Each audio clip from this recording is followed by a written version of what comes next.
Pasukan Pertahanan Israel atau IDF mengirim tank dan prajurit mereka ke Gaza pada Jumat 13 Oktober 2023 waktu setempat. Serbuan ini dilakukan menjelang rencana invasi militer Israel ke wilayah Palestina.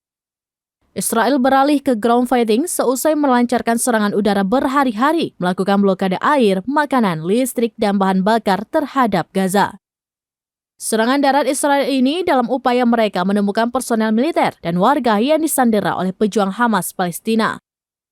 Menurut laporan Jerusalem Post, unit depan militer Israel melaporkan penemuan warga Israel yang hilang di dekat perbatasan. Penemuan ini mendorong keputusan militer Israel untuk mengirim pasukan yang lebih besar di bawah komando Letnan Kolonel Shimon Putrabani.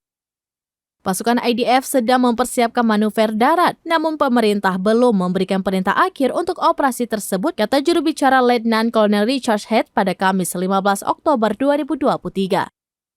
Serangan darat diprediksi akan berlangsung sengit di dalam Gaza, mengingat lokasi itu seperti belantara di tengah suasana perkotaan.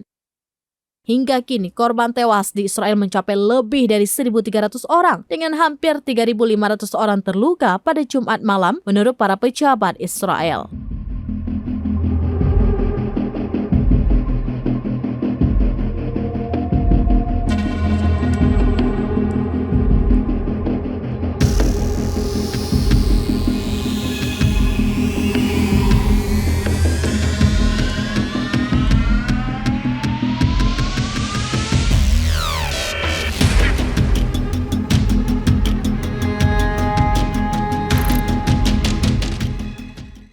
Download Tribun X sekarang, menghadirkan lokal menjadi Indonesia.